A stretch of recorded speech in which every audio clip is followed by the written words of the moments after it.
Hello again, guys. It's me. Today I'm gonna be tackling this module from TryHackMe. Its name is Linux File System Analysis.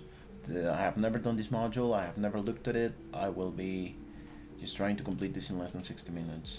Yeah, that's my goal. I still want to understand everything this module has to teach me. So let's get right to it. Let's join.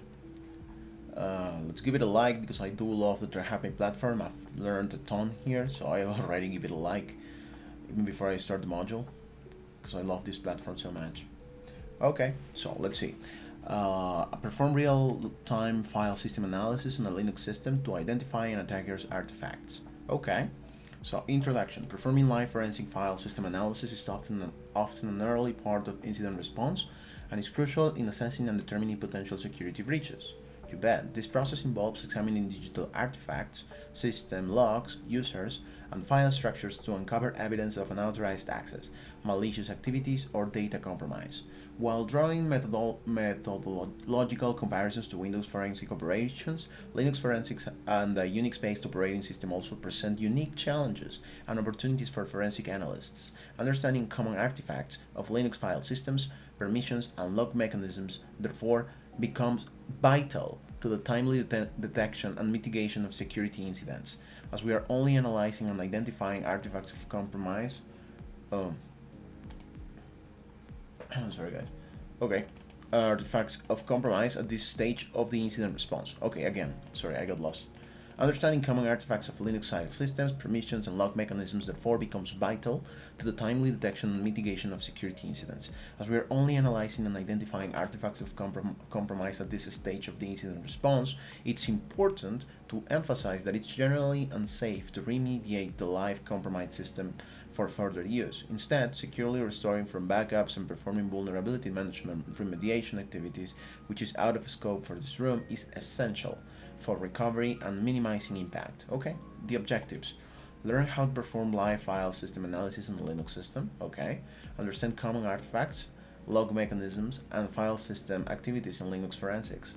Reconstruct an event timeline in hands-on incident response scenario. Okay, to tackle live Linux forensics, having a solid grasp of the Linux operating system basics and system hardening concepts is recommended.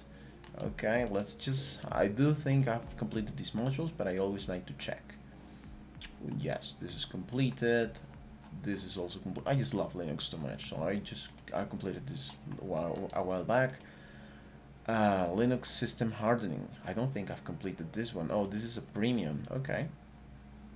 So, okay, I'm ready to continue. Okay, so let's start the machine, of course. Okay, if we're gonna be starting a machine, I also need to connect to there. Let's just close this and place this here. CTF. TryHackMe. What?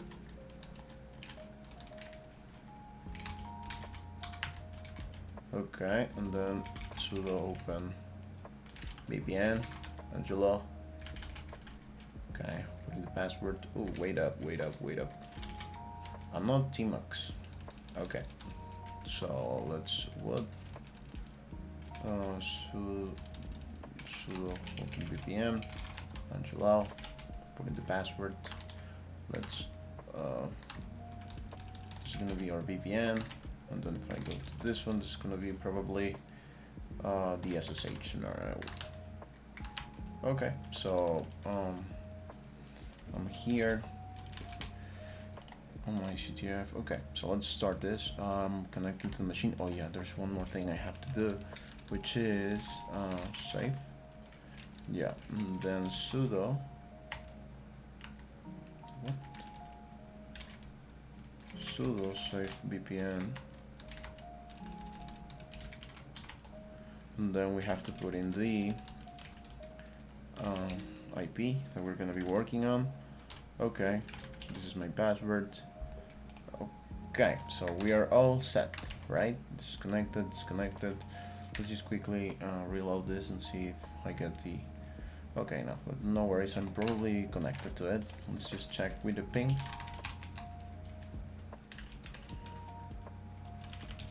61, okay. Yes, one received, so it's all good. We're connected. We can start. Okay, scenario. To offer a hands-on approach to performing a live investigation, we have been tasked by Penguin Corp to perform file system. I like this name, Penguin Corp. Okay, to perform file system and OS analysis on a Linux-based web server during a suspected breach. Okay, this investigation's urgency stems from identifying a potential file upload vulnerability within the web server, creating a path for remote attackers to execute arbitrary commands, remote code execution, and gain unauthorized access. By analyzing the artifacts left over and reconstructing the timeline of events through the file system analysis, we intend to provide Penguin Corp with a clear understanding of the extent and nature of the compromise. Connecting to the system. First, click Start Machine. We already did that. To start the VM attached to the stacks. After deploying the machine, it will start in a split view window, and you will be automatically connected as the investigator user. If the split view window does not automatically appear, you can click on Show Split View. Okay, but if I'm connecting, am I not gonna be SSHing into that button at the top of the screen? You may, access it via SSH using the attack logs or your VPN connection. Okay, so we've already connected to the virtual private network. The credentials can be found here. Okay, so let's just SSH into it. SSH, then we put in the name of our username, and then the IP that we intend to connect to. This is a Linux web server. Yes, and then the password, which is this one. Copy completely, please. Okay, so we are inside. Securing the environment. Okay, while we perform live forensic analysis on this system, it is important to note that in this assumed scenario, we have already acquired all necessary backups and have isolated the system from the network to prevent further compromise or tampering. Okay. So, okay, the isolation has been done. So this is a potentially compromised host. It is a good idea to ensure we are using known good binaries and libraries to conduct our information gathering and analysis. Often, this can be done by mounting a USB or drive containing binaries from a clean Debian-based installation. Okay, this has been simulated on the attached VM by copying the vin, svin, and lib64 folders from a clean installation into the mount USB mount on the affected system. Okay. Okay, so here's where I have those files that they're referring to. Now, the following steps should be performed after establishing an SSH connection to the target machine, not on the attack box. Okay. This effort aims to mitigate the risk of inadvertently executing malicious code or compromised utilities on systems. Suppose an attacker gains privileged access to a system. In that case, they may replace or alter existing utilities with malicious binaries or libraries that could cause further harm when run by an unsuspecting investigator. By using a trusted source, it enhances the reliability and integrity of our investigation. This makes sense. We can modify our path and LD library path, shared libraries, environment variables to use these trusted binaries. Yeah, indeed, because if a machine has been compromised, they have probably tampered with their binary, so we want to, yeah, that's something good. Okay, so we are gonna be, let's just move, export, the path, mount, USB, vin, mount, USB, svin, right? Okay, this looks about right. And then export LD library path mount USB left mount empty USB left 64. Okay, so that means that we're going to be using those saved binaries, right? Okay, after updating the path and LD library path environment variables, run the command check environment. Okay. And I get a flag. What is a flag that is returned in the output? Am I gonna still be having this problem?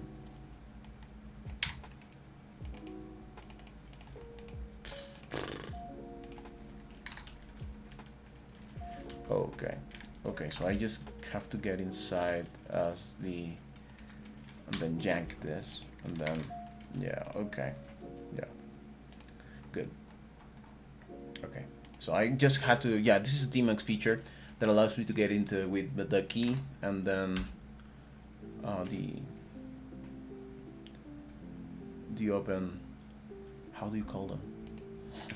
Basically this symbol. Damn. Okay.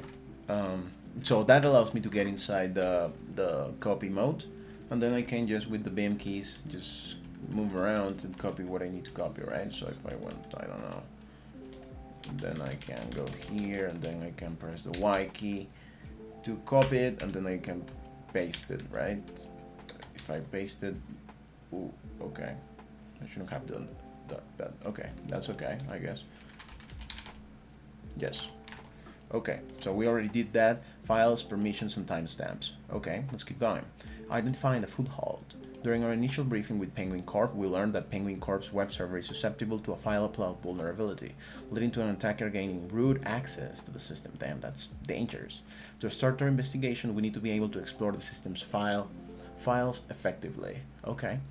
To identify clues that the file upload feature was exploited, we should focus on our search on the web directories and review the uploaded files on the server.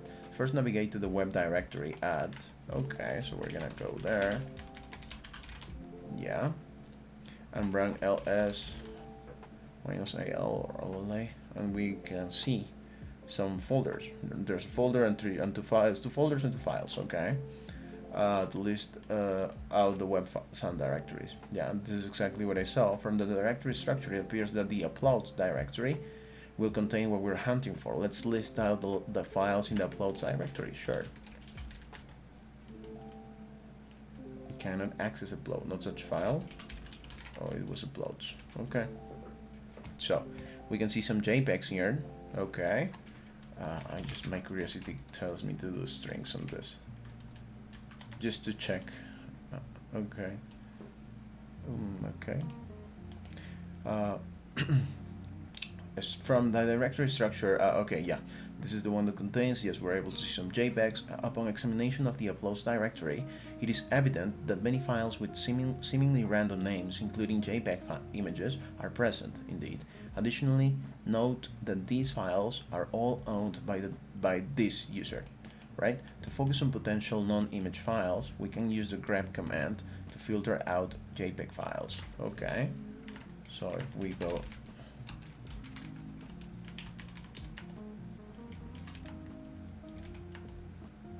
what? Oh, okay.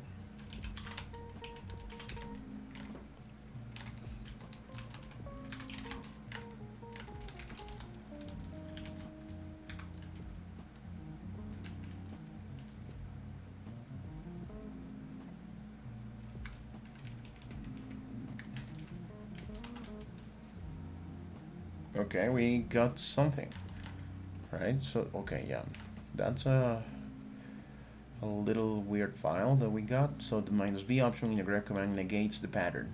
Okay, displaying files that do not have the JPEG extension. This allows us to identify and prioritize files with different extensions, such as PHP that may require further investigation. Viewing the contents of this interesting PHTML file suggests evidence of malicious web shell. Okay, what if I want to check? Okay, yeah, this is PHP code that actually gets a web shell, a file on a web server that allows system command execution, confirming our assumptions. From the above analysis, it appears the attacker uploaded a PHTML document to execute PHP code on the server. Due to the unsafe system call in the PHP code, this file allows the execution of arbitrary commands on the system remotely. The attacker likely exploited this to establish a more stable connection from the web server to their system. After identifying the uploaded file that led to the foothold, it is now a good idea to look into the web server logs to correlate the requests and the request and gain more insights into the attack. Web server logs, such as Apache or Nginx logs, can provide valuable information about the attacker's activities, request patterns, and origin. This type of log analysis will be covered within Linux log analysis coming soon. Okay, so we got a new pending room. It's coming soon. Ownership and permissions. Okay, file ownership and permissions are critical aspects of system security. As we identified previously, the attacker achieved remote code execution on the server by uploading a malicious web shell. We also determined that the www-data user owned the file, which typically represents the user account associated with the web server process. As such, we should investigate additional activity and files owned by the same user to determine what the attacker may have done with their newfound access. Yeah. We want to see what you did here, bad boy. Attackers often target directories with write permissions to upload malicious files. Common writable directories include tmp, var tmp, dev, shm. Okay, this is the temporary directory and is readable by all users, making it a common choice. Var temp, another temporary directory commonly with world write permissions. Okay. The shared memory file system, which is also normally writable by all users. It is a good idea to run ls-a all command to list files in these directories and investigate any suspicious files or changes. Okay, let's do that, right? So, I wanna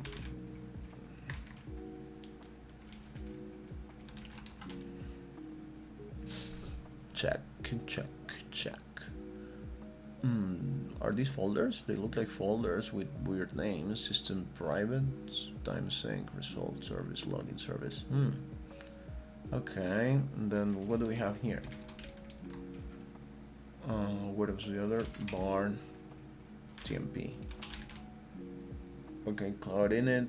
Okay, find me a stage. What if I want to see?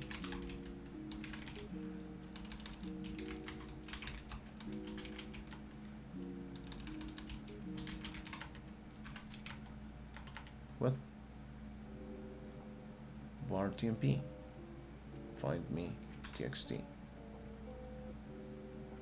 What?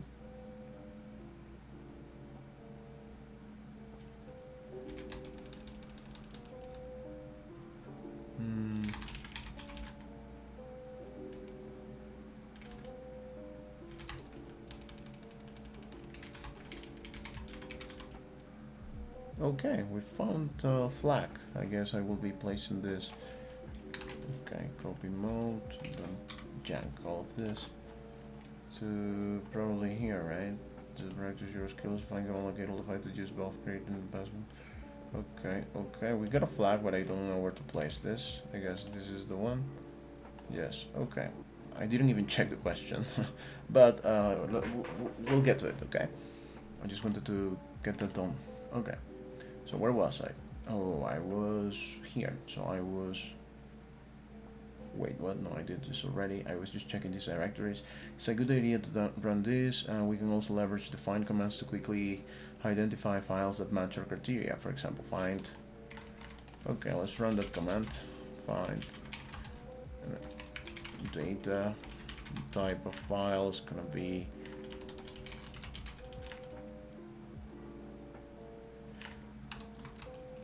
So no, the type is gonna be file, a file type. What did just happen?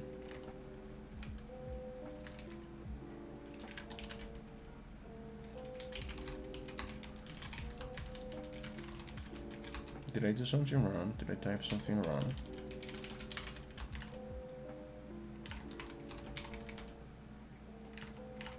No, I did not. Okay, so we're able to see some files. These are all the files that we just checked, right? So if we scroll up, what? Okay. The above conversions list all files that the owns starting from the root directory. We are also directing the output of the command into the last command, which allows us to scroll and paginate the output. As there will likely be many entries to exit out of the last command, press the Q key. In the output of the command, we notice several benign entries. However, one that sticks out is reverse.elf. Did I see that? Yes, I do see that one. So what up? We can see that the file permissions indicate. Okay, but I just want to check that as well. Assets, reverse, health. Okay, let's check the permissions. Write, execute. Okay, execute. Okay, so it can be executed by this user. We can see the file indicate that this file is executable by all users as characterized by the X bit. Yeah. Before we investigate the reverse elf file further, there are several other useful find commands that can be used to pull particular files during an investigation. Okay. Retrieves a list of files from directories owned by a specific group.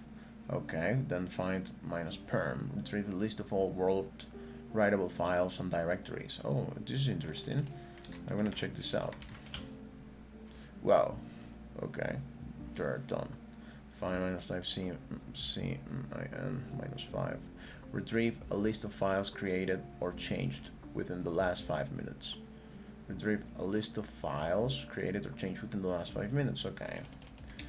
I don't think we're gonna find something. Okay, never mind.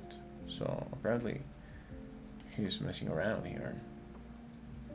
Notice that each command is followed by 2-dev-null to clean up the output by suppressing any error messages that might occur due to permissions. Metadata. Metadata refers to the embedded information that describes files, which provides insights into a file's characteristics, origins, and attributes. It can include various types of information, such as file creation dates, author details, composition, and file types. Okay. Okay, I'm sorry, I got lost. To the embedded information that describes files, which provides insights into a file's characteristics, origins, and attributes. It can include various types of information such as file creation dates, author details.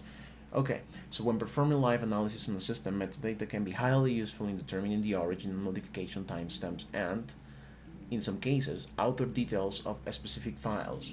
Executable is a Perl-based command line utility with extensive capabilities for extracting and altering metadata from files by parsing their headers and embedded metadata structures. For example, we can analyze the metadata of the suspicious reverse.elf file by running the following command. Okay, so we're going to use that tool to analyze the metadata of that particular file.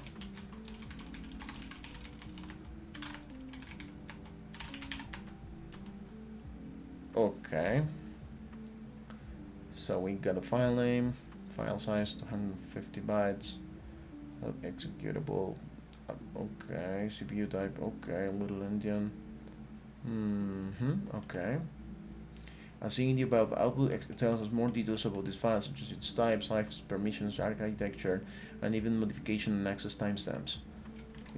The access timestamps, okay. So this was accessed back in February. Okay. Analyzing checksums. Checksums are unique values generated from data using cryptographic hash functions, such as MD5 or SH-A256.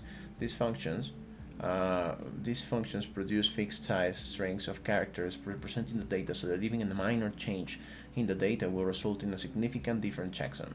Checksums are often used for data integrity verification, ensuring that data has not been altered or corrupted. For an incident responder, they can also be used to identify malicious files and executables based on known signatures.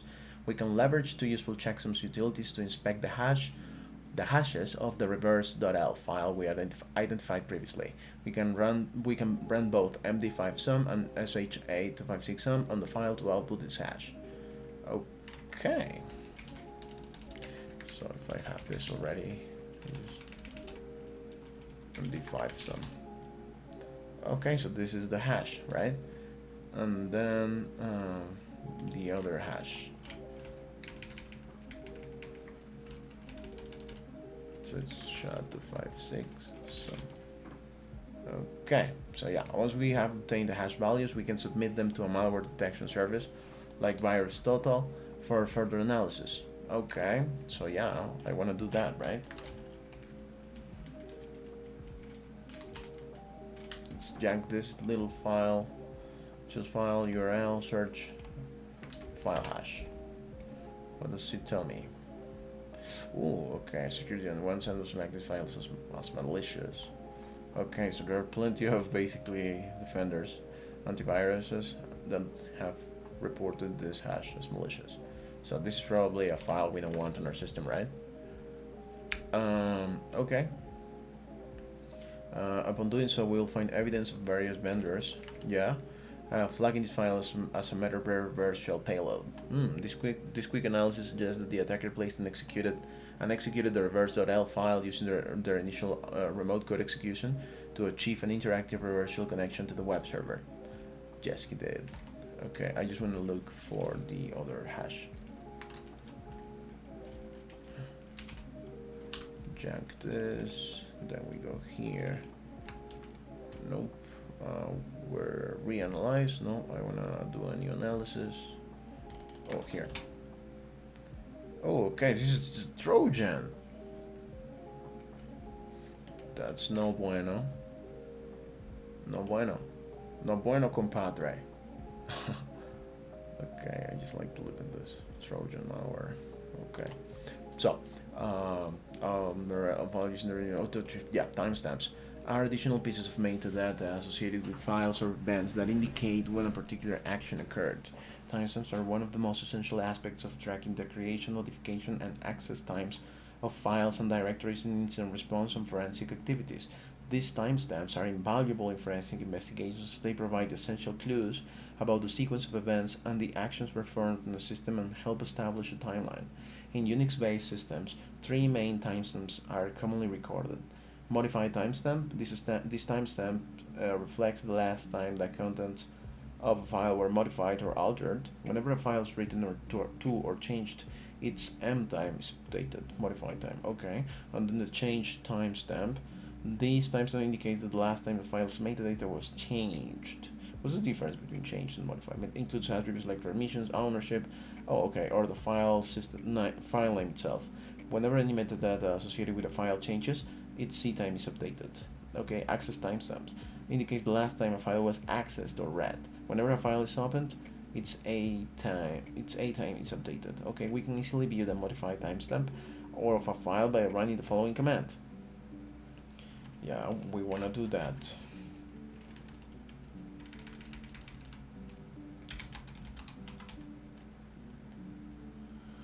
So we get February, okay. Yeah, to view the change timestamp in the same file, we can run lc. lc.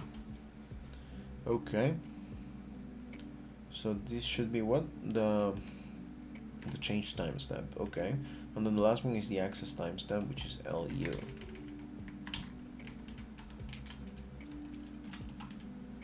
Okay. So you see how they differ. Okay. So this file has been accessed recently. What? April 9th? Well, guys, my time zone, it's still April the 8th. The hacker is real good. He's hacking into the future. Okay, let's get back to this. As mentioned, files access time A time can be easily and inadvertently updated as we perform investigative actions. When we view the metadata using Executables or analyze its checksums with MD5 and SHA-SUM, we perform read actions on reverse L, thus altering its access time. This is an important concept to consider with live forensic analysis, which is why it's crucial to obtain forensically sound backups and copies of the affected systems beforehand. Yeah, because you can basically just tamper with the evidence. So yeah, okay, that makes sense. Because of this, the A time will not be a reliable metric for us. While it's useful to recall the three commands above, we can also leverage the stat command to quickly see all three timestamps at once. Yeah, that's something I would like to try. So, if I go here, what?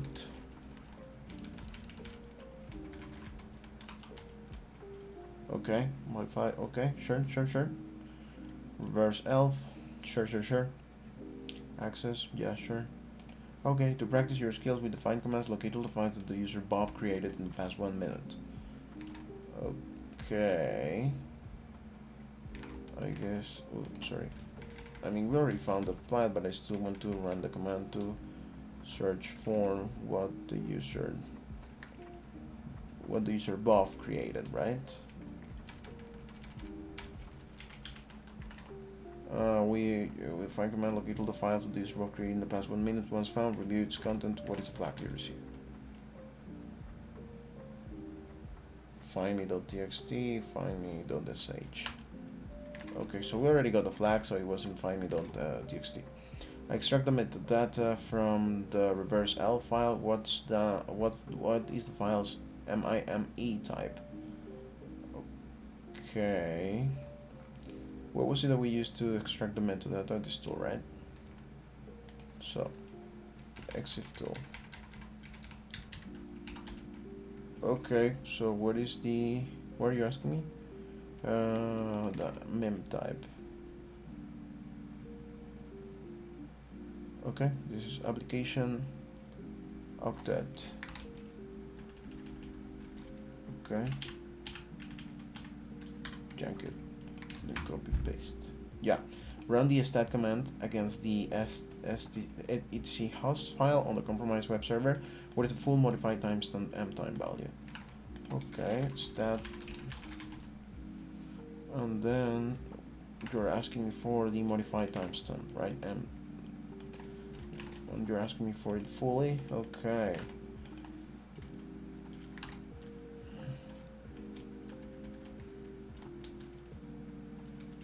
Let's jack all of this and then see. Probably don't want to modify part. Okay, yeah. Users and groups. Okay. Moving on. Task 4. As we continue our investigation, we should focus on the system's users and groups. In doing so, we may uncover evidence of the attacker moving laterally or maintaining access throughout the system by exploiting additional vulnerabilities. Identifying user accounts. Within Unix-like systems, the etc directory is a central location that stores configuration files and system-wide settings. Specifically, when investigating user accounts, etc.pass.wd is a consolidated plaintext file that contains a list of the system's accounts and their attributes, such as the user ID, group ID, home directory location, the login shell defined for the user. Okay, let's view the user accounts on the affected system by reading the file. Sure. So we see a list of users, this one looks interesting, backdoor. Okay, wouldn't you? Well, okay. I mean, I would use the Mr. Robot name instead of backdoor. I mean, that's too obvious. Okay, let's view the user account in the affected system. Yes, we did just that. Attackers can maintain access to a system by creating a backdoor user with root permissions. Yeah, we can leverage the cut and grep commands to identify this type of user account backdoor quickly. The following command extracts and displays all user accounts with the. You know what? There's some great commands here in this module. So what I'm gonna do is quickly. I'm gonna just go to TryHackMe, make their Linux file system analysis, and then I want to subble readme.md, right? So what? Okay, so what I want to do here is just take note of some of these commands, they might come in handy later. So there was this application that I used to use to actually store some valuable information for me. I don't think this was the one, but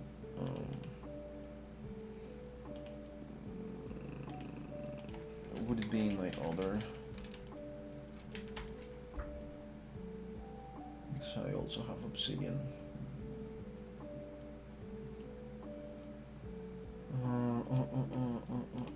Not really. Okay, so okay, it's always a good time to keep track of new notes. Okay, Linux forensics, right? So, useful commands. Okay, so attackers can maintain access to system by creating a backdoor. Yeah, we already read that. The presence of a user ID. Okay, suggest a potential backdoor account. So we want to run this command. Am I gonna copy this? Yes, because I don't feel like writing it. So, dude, stop. Okay, that only gives me the root user. If the above command will first display the contents of the password file, then we take the contents and perform a cut a call to action to extract only the first username and third user ID. Okay. Fields from each line, delimited -d by the column character. Then we use the grep command to extract specific entries containing the column dot, signifying a user ID of 0. This, however, is not a foolproof method, as the backdoor account could have been created with legitimate user and group IDs. For further investigation, we can take a look at groups. Okay.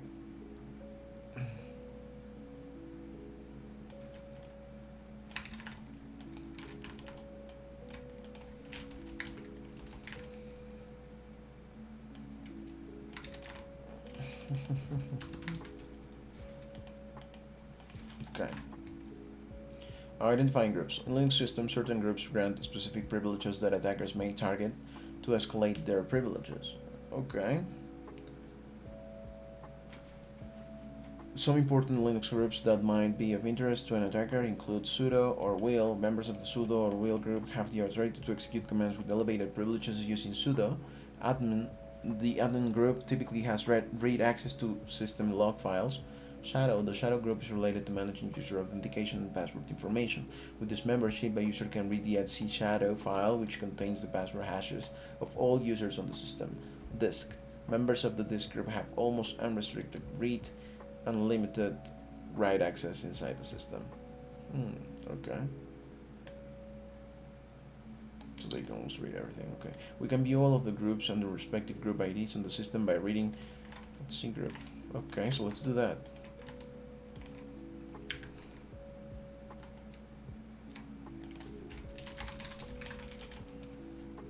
Ooh, these are a lot.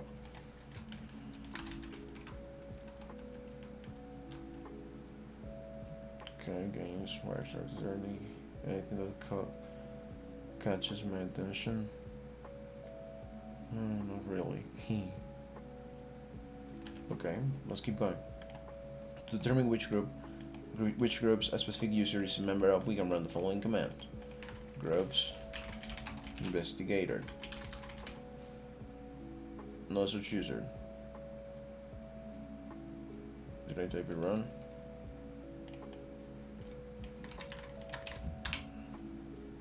No such user. To list all the members of a specific. Oh yeah, but what if we just do groups back? No. Do you remember we checked a user?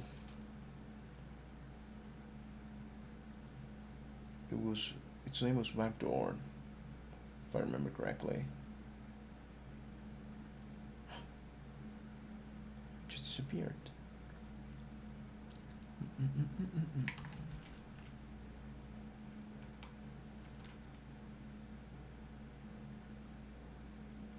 Galetta. Okay, let's keep going. This user does not exist for me. Okay, I'll learn to list all of the members of. We can run the following command. Okay, so let's read. For Galley. Oh yeah, guys. You know what? I was just showing you. These are all the users that I have on my Kali machine. I missed it. Okay, guys, sorry, my bad. That was my bad. Okay, so yeah, the investigator, I mean, this does exist. I just run that command to my Kali machine instead of on the SSH machine, which is the Linux machine we're doing forensics on, right? So, groups, no, yeah, groups investigator, let's show that. Attempt group, let's see what we have here. Syslog, Ubuntu investigator, okay. Okay, if multiple users are in a group, as seen above, yeah, but do you remember what we wanted to do? I can't help it. Okay, so yeah, this was the user I wanted to check the permissions of. Jacket, and then I wanna groups. Okay, this has root access. Damn, this is no bueno.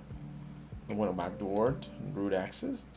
That's it's too obvious. What's the name of the backdoor account that detected? Probably this one. Yeah, you see. Okay, so let's keep going.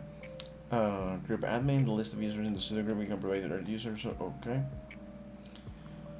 Okay, are in a group, as seen above, their usernames will be listed in a comma separated format in the entry. Okay, to list all users in the sudo group, we can provide either the name sudo or the group ID, typically 27. Okay, let's try with the group ID. It's 27. And let's just try 17. Let's just give me, okay, 25. Floppy, okay. I don't even know what the group refers to. You can always Google that, right? User logins and activity.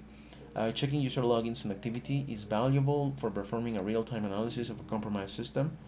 Yeah, fortunately, a couple of useful utilities in logs can assist us. Last v.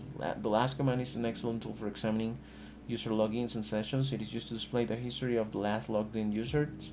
It works by reading the var logged WTMP file, which is a file that contains every login and logout activity on the system. Similarly, last v specifically tracks failed logging attempts by reading the contents of var log BTMP, which can help identify login and password attacks. Okay, so let's execute those commands. Let's see what up. So I do get some logins, right? Still running? Okay, yeah, I guess that's me. Who am I? Seriously. Oh, I'm the investigator, so that's not me. Okay, the last command is essential for examining user logins and sessions, yeah. It is used to display the history of the last logged in users. Okay. But then why is it not showing me as the last logged in user? Oh, it does. You see investigator. So it's good. Okay. The activity on the system. Okay. It works by reading the var log WTMP file, yeah, which is a file that contains every login and logout activity in the file. Similarly, last v, let's execute that one. Ooh, that's not good. I don't like that. Failed logging attempts by reading the contents of which can help identify login and password attacks. Unlike the last command, which provides information about all user logins, the last log command focuses on the user's. Okay, you're talking about last log, but what about this one? You're not going to tell me nothing about. So, what if I? What was my password? Don't remember. Here. Okay, so we just had to run it using sudo. And then we got access to it. So okay, failed. Yeah, unlike the last command, which provides information about all user. Wait up. Begins password. Okay, so what was this supposed to show? Similarly, it tracks failed login attempts. Okay, by reading the contents of this. Okay, failed login attempt. Who failed to log in? BTMP. Okay. Last log. Unlike last command, which provides information about all user logins, the last log command focuses on the user's most recent logging activity and reads from the var log last log file. Okay.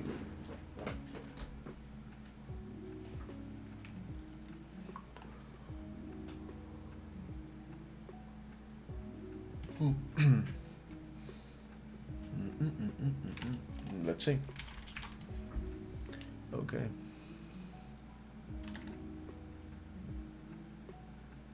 Failed logging attempts. In addition to last being, there are other ways to be failed logging attempts on Linux through specific log files. The var log out log file or var log secure on some distributions like CentOS or Red Hat contains records of authentication related events, including both successful and failed logging attempts.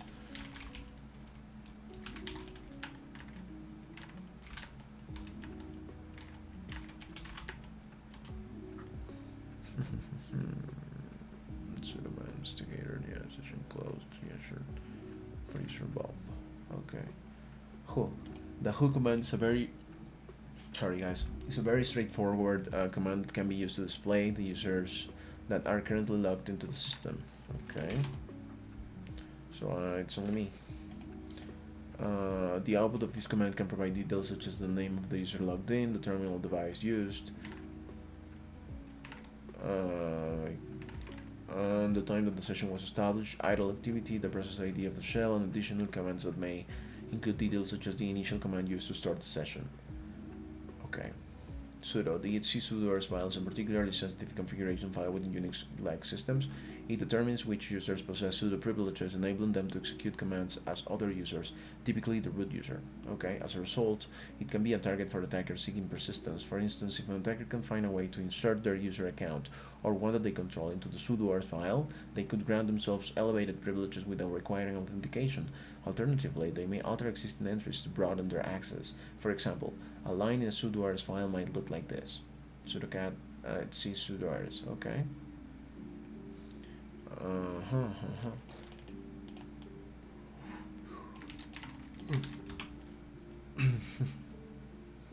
What is this? Okay.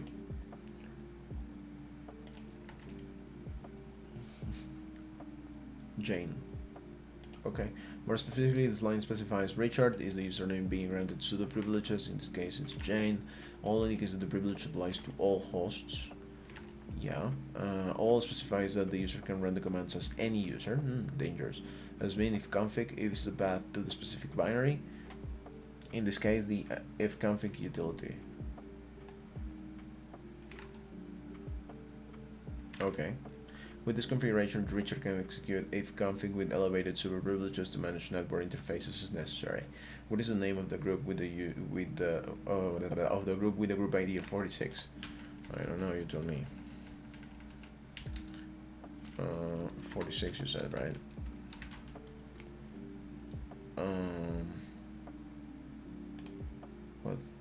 What is the name of the group with the group ID?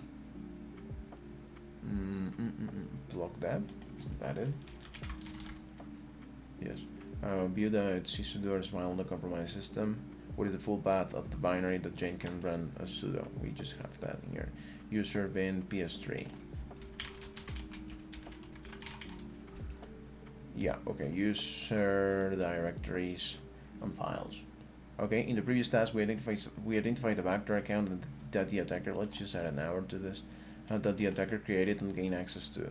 Okay, however, we should take a step back and determine how the attacker got the privileges to create that account in the first place.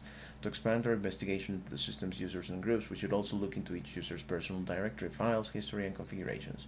User home directories. User home directories in Linux contain personalized settings, configurations, and user-specific data. These directories are typically located under the home directory and are named after the corresponding usernames on the system. Recall viewing the /password file and identifying various users under home directories. We can list out the home directories with a simple ls-l command. Okay.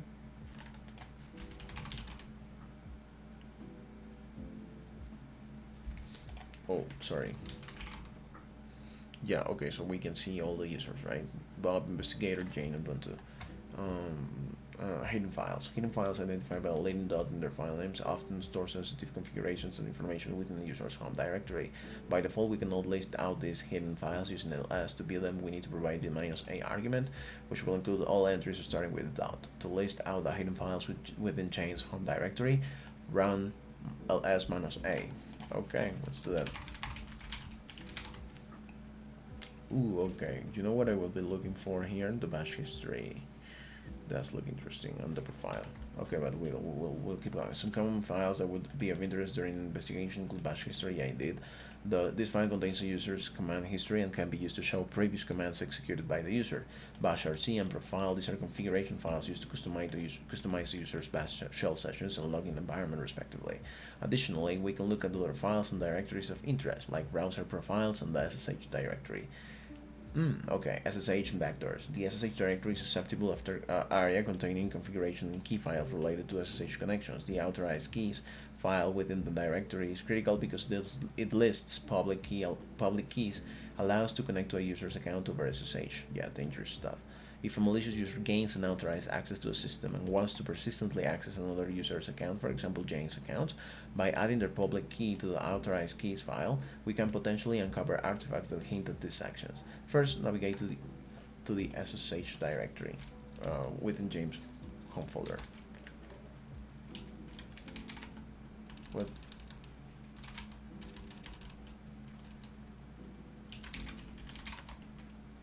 So we want to access. Okay, so we got here. From here we can run ls minus al to see all the keys, and then what if? Ooh, okay, so we got a key, so this could be used to actually, you know, just logging as its user if you are able to extract this. We can uncover it, but yeah, first navigating to yes, we've done that. From here we can run ls to list all the contained files. Let's view the file to see if we can identify any unintended authorized public keys. Okay, yes we do, right? So we have the one from Jane, and then we have another key for backdoor. Notice that there are two entries. The first belongs to Jane, as signified by the ending comment. However, the second entry appears to be related to an entirely different key pair with the comment backdoor. The attacker was likely able to edit this file and append their own public key, allowing them SSH access as Jane. Dangerous. We can further confirm this by returning to the stat command. Okay, by running it on the file, we can see that it was last modified around a similar time frame to when we confirmed the attacker gained an initial foothold on the system. Okay, let's run this. Okay, so we're able to see when was this modified. Okay, so you said we confirmed this returns this by running it on the file. We'll see the last modified around similar time frame to when we confirmed the attacker gained initial foothold on the system. Okay, if we look back to the output of the ls-al command, we can identify the permission misconfiguration that made this possible.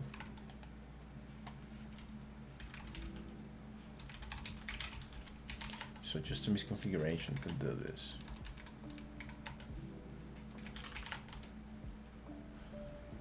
Read write. Yeah, indeed. So by the third read write permission, this file is rolled writable, which should never be the case for sensitive files. Yeah, agreed. Consequently, by exploiting this misconfiguration, the attacker gained unauthorized SSH access to the system as if they were Jane. View Jane's bash history file. What flag do you see in the output? Cat bash history. What?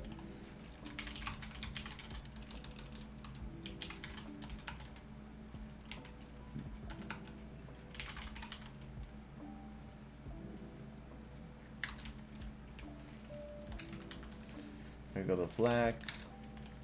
What is the hidden flag in Bob's home directory? Okay, so Bob in its home directory. I don't know. Selected hidden. Are you kidding me? What is the hidden flag in Bob's home directory? I mean, he has plenty of files. Are you gonna seriously ask me to look into all of them?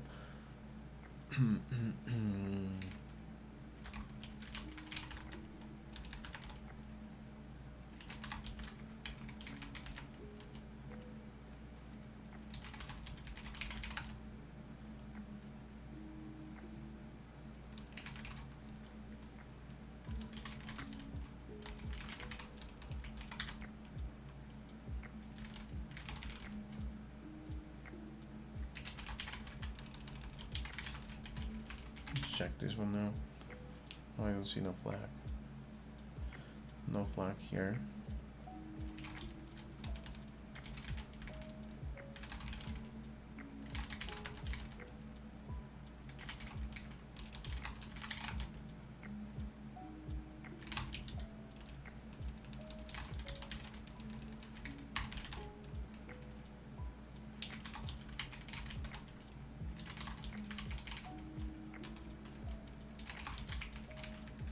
Are you serious?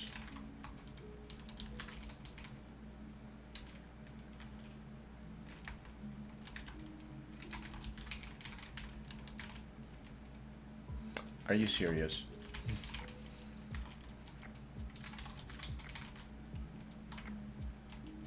My dude. You know, I feel like writing a script to actually do this.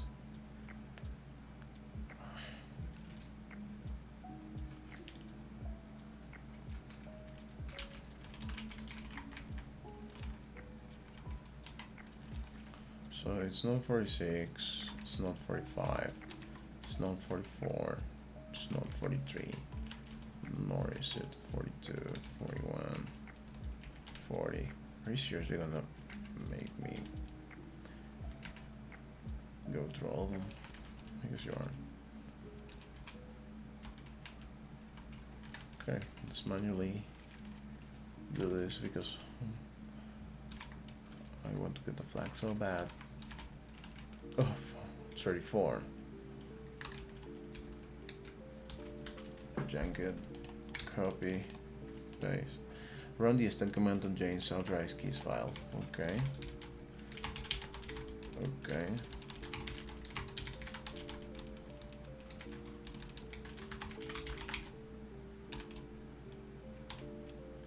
Okay, what is the full time zone of the most recent modification?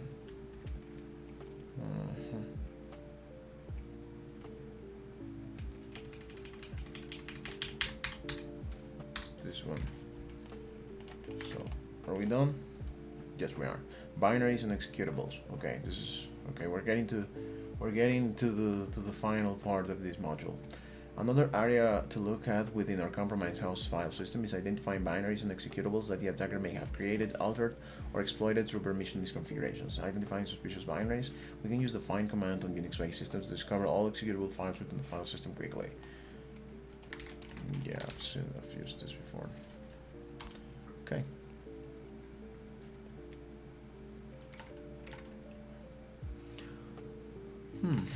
Okay, the following command recursively traverses the file system starting from the root directory and lists any executable file it finds. Note that this provides a huge amount of output. As such, it's often a good idea to limit the scope of the search through additional parameters. Yes, that was plenty of output. Once we identify an executable or binary that we want to investigate further, we can perform metadata analysis we have done previously, performing integrity checking on it using checksums or inspecting its human readable strings and raw content. Strings. The strings command is valuable for extracting human readable strings from binary files. These strings can sometimes include function names, variable names, and even plain text messages embedded within the binary. Analyzing this information can help responders determine what the binary is used for and if there is any potential malicious activity involved. To run the strings command on the file, we need to provide the file as a single argument. Yeah, okay, depsums. Like the integrity checking we performed earlier, depsums is a command line utility for Debian-based Linux systems that verifies the integrity of installed package files. Okay, depsums automatically compares the MD5 checksums of files installed from the Debian packages against the known checksums stored in the package's metadata. If any files have been modified or corrupted, depsums will report them, citing potential issues with the package's integrity. This can be useful in detecting malicious modifications and integrity issues within the system's packages. We can perform this check on the compromised system by running the following command. Okay. Okay, there's a change file. Let's see sudo rs. Yeah. We provide -e flag to only perform a configuration file check. In addition, we provide a -s flag to silence any error output that may fill the screen. I think this is flag. Let's see sudo rs. Because they are hiding it, so yeah, that's it. And then let's keep going. Binary permissions. Set UID and set GID are special permission bits in Unix operating systems. These permission bits change the behavior of executable files, allowing them to run with the privileges of the file owner or group rather than the privileges of the user who executes the file. If a binary or executable on the system is misconfigured with an SUID or SGID permission set, an attacker may abuse the binary to break out of a restricted privileged shell through legitimate but unintended use of that binary. For example, if the PHP binary contained a SUID bit to run as root, it's trivial for an attacker to abuse it to run system commands through PHP system exec functions as root. Identifying set UID binaries in the Linux system involves examining the file permissions and explicitly looking for executables with the set UID bit set. We can return to the find command to retrieve a list of the set UID binaries on the system. Okay, let's run this. Okay, not so many files, but plenty, enough. Specifically, the above command looks for files where the user permission has the SUID bit set to -u = s. Much of the output here is expected as these binaries require the SUID bit and are not vulnerable. However, two of these results stand out. Firstly, Python should never be given SUID permission, as it is trivial to escalate privileges to the owner. Additionally, any SUID binaries in the temp or bar temp directory stands out as these directories are typically writable by all users. An unauthorized creation of SUID binaries in these directories poses a notable risk. We can investigate further by looking in Jane's bash history for any commands related to Python or bash. Okay, thank you for providing me with this. Okay, user in Python, yeah, so she's imported. Oh, okay, no, this, no bueno, no bueno. Okay. Okay.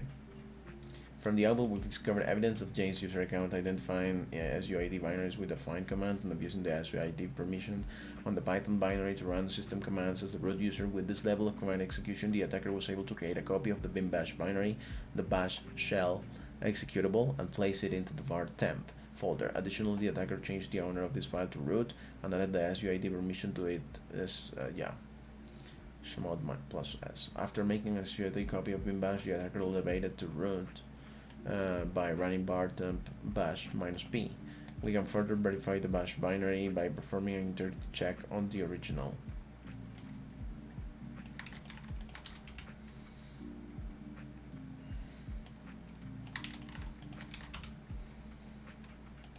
The above shows that the two binaries are identical, further enhancing our understanding of the attacker's action to escalate to root. Yeah, what is the MD5 sum on the binary that the attacker created to escalate the privileges to root? Didn't I just check that?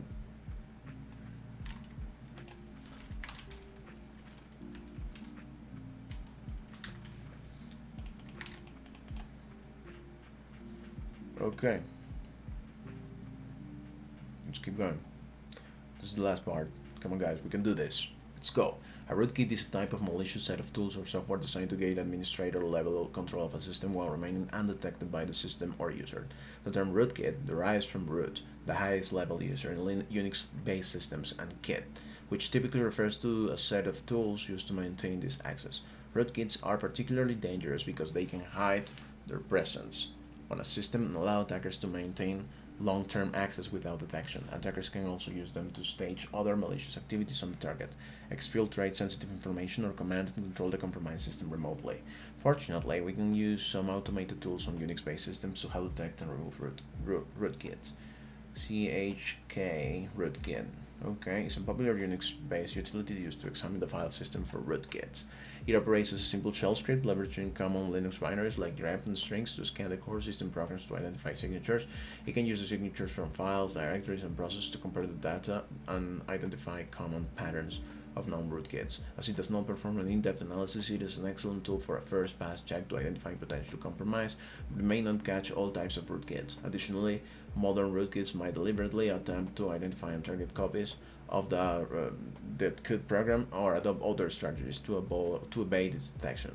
We can access the search on the compromised system using our mounted binaries.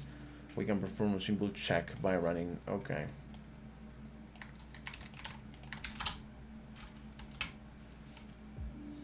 Simple check run. This scan will produce a large output, but it indicates the result of various checks for known rootkit related files or patterns.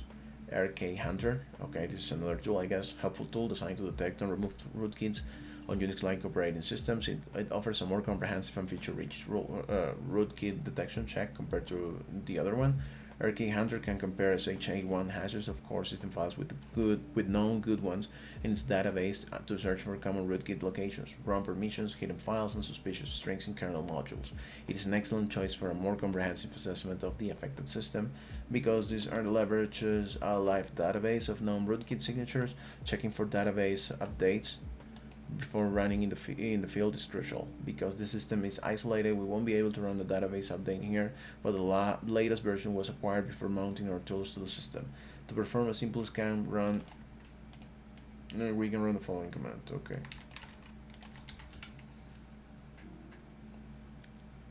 So this other tool deleted 2 deletions, 2 deletions, 1 deletion.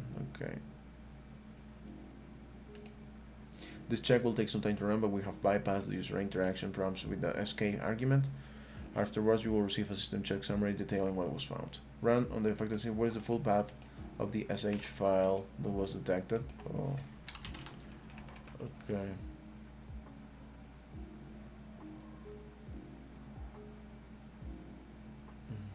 I mean, What is the full path of the SH file that was detected? Well, we'll see.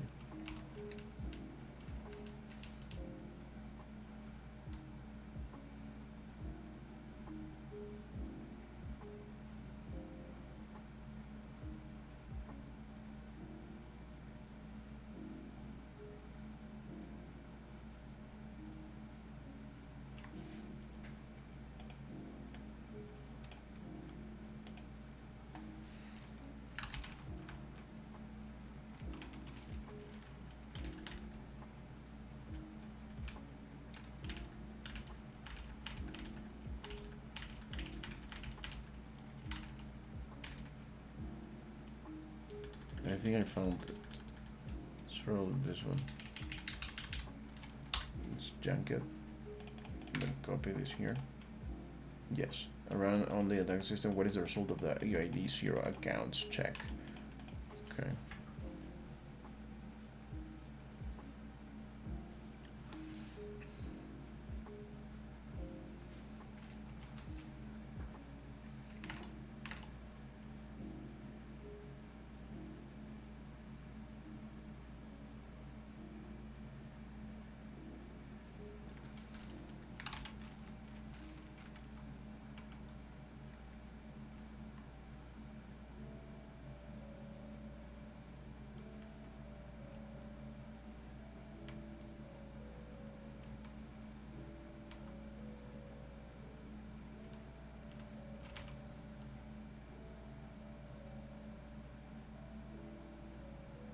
W.props. No, okay, system D.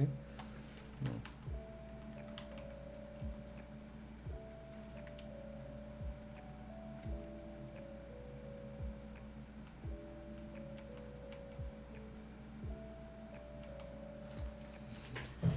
Okay, what is the result of the UID 0 accounts check?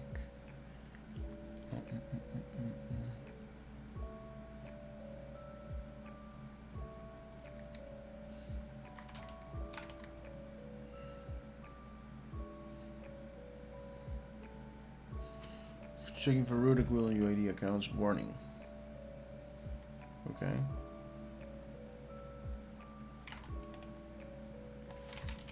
Are you asking me for that? Okay, yes you are. Okay. The conclusion. Congratulations, you made it to the end of this exploitation into Linux file system forensic analysis. Our investigation covers several topics, including examining digital artifacts, system logs, users, and file structures. Remember, the analysis and identification of compromised system artifacts represent only one phase of the incident response process. The following rooms in the module expand to other equally crucial areas for performing live forensics on Unix-based systems in the field. Additionally, if you enjoy exploring the methodologies of identifying system vulnerabilities and want more insight into hardening these systems, check out the Bulletproof Penguin room to test your skills on identifying persistent mechanisms in Linux machines. Be sure to attempt this challenge. Okay, sure. I will probably be doing this one also probably tomorrow because I just want to get that done. So okay, let's just add this to save room. Yeah, and then let's also save this one. Oh, this looks like a challenge. 120. Can you find all the basic persistent mechanisms in this Linux endpoint? You bet I can. Okay, but for now we're done, guys. Right? So click and continue learning. Yeah, thank you for staying with me. Yeah, don't forget to like and subscribe. I will be uploading more of this content. Just let me know if you have any question or something that I could help you with. Okay, yeah, best guys. Peace.